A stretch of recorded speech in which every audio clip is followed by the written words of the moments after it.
It's my pleasure to introduce... Can you come forward a bit? Yep, sure. I've got a couple of things I want to do today. Introduce Poto and talk a little bit about forestry and around chorus. So first off, if I can introduce Poto Williams, soon to be sworn in as an MP, and joining us for our caucus for the first time today. Poto's, of course, the newly elected MP for Christchurch East. He's going to be a wonderful addition to our caucus, and we're absolutely delighted to have you with us. It was a fantastic result. Poto, our vote share was up from 32 to 62, and our opponents down from 46 to 26. Pretty historic win, and a clear message from the people of Christchurch East. So welcome you to the caucus. Just speaking about the by-election day, you sent a tweet out on Saturday. Was that the wrong one? Yes, it was. It was an error. It was immediately deleted and reported by us to the returning officer. I regret that. The Electoral Commission is investigating. Do you think you may face a penalty? Look, we're fully cooperating in what action is up to them. How was the mistake made? Look, sometimes mistakes just occur and you do your best. You take it on the chin and you try and put it right. That's what we're trying to do. Did you send the tweet or was it someone else? I did on that. Do you do all your own tweets? Not always.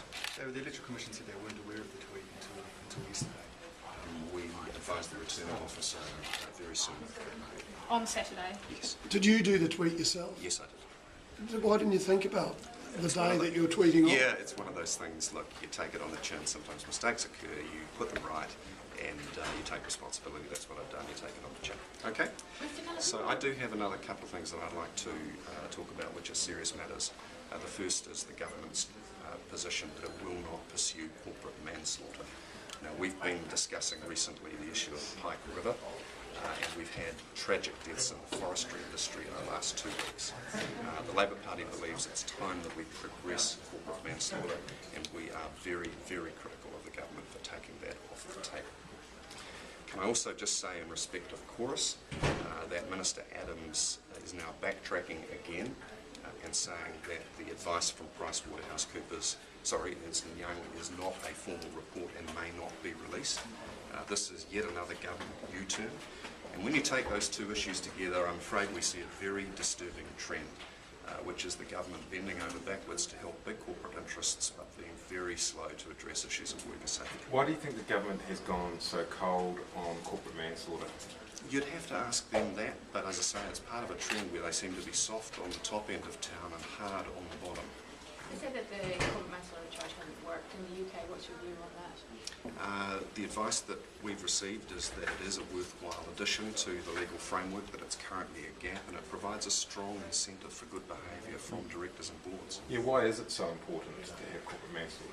When matters are life and death, it's not sufficient for directors and boards simply to be able to get away with a financial penalty, which is often just insured away. This is a very personal sanction on directors and appropriate when matters are life and death for workers. So you think it would have to carry the penalty of jail time for directors and senior managers? It may well, and that would be the direction that we would head in, subject to further investigation.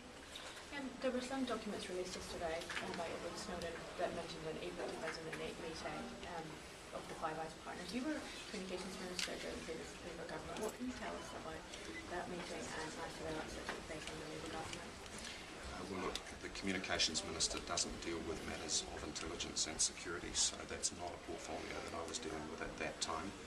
My understanding is that the Five Eyes agreement is based on the NZ-UK-USA treaty, which prohibits the spying of citizens of any one of the Five Eyes partners by others. So you were surprised then to read of that meeting yesterday?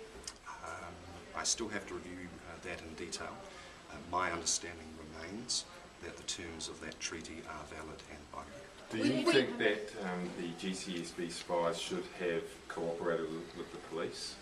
You know how the GCSB spies didn't offer to be interviewed by the police? On the .com inquiry. On .com inquiry. Look, it would be a matter that I would want to reflect on further on the detail. My inclinations would be that they should cooperate, but there may have been extenuating circumstances. I have to review that. So you're still, Labour's still calling for an inquiry into the intelligence agencies. You're not worried about what it might unearth what was potentially the previous government? No, you can't have two sets of rules.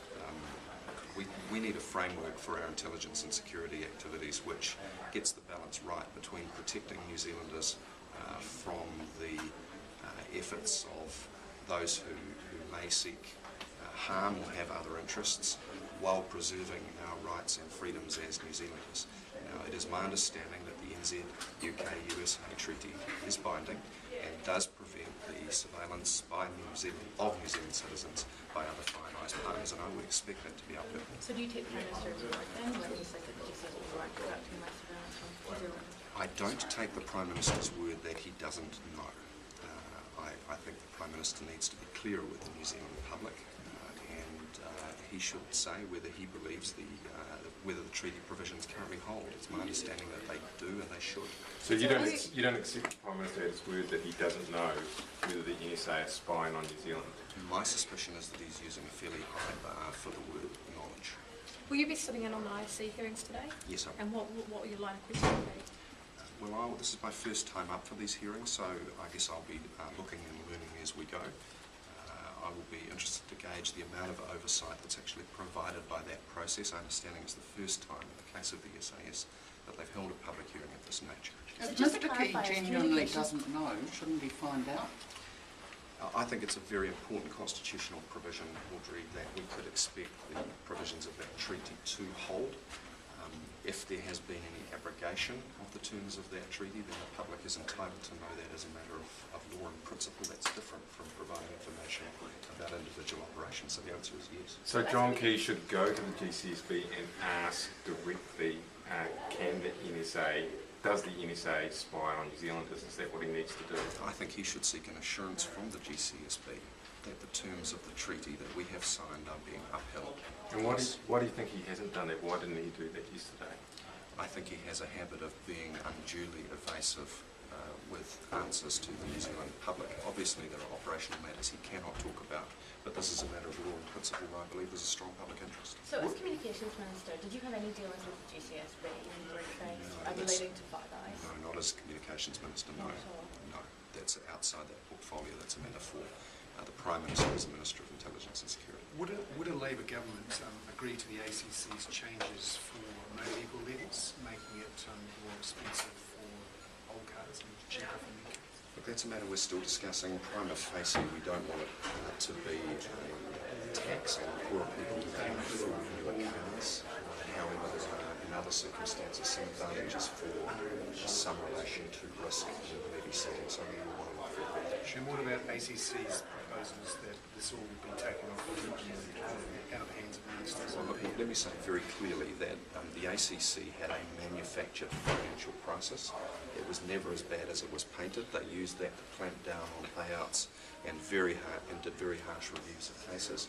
Now they have a big surplus, and they should not waste time returning any surplus funds to New Zealanders, whether it's by way of reductions in fees on the motor vehicle account or other accounts. Should ministers be making these decisions, though? Shouldn't it just be independent? The ACC should be making those calls.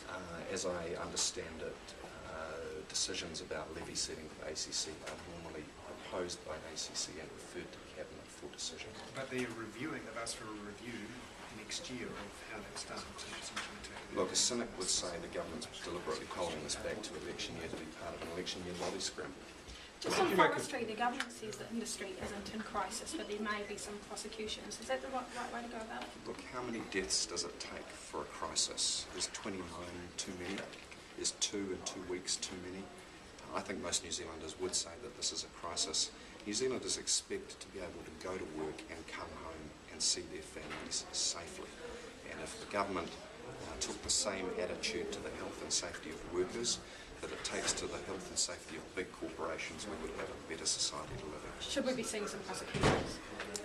Look, I think the law and the regulatory framework need change, and we'll have more to say about that in the near future. John Key did say originally that he would resign if there was mass spying on New Zealanders.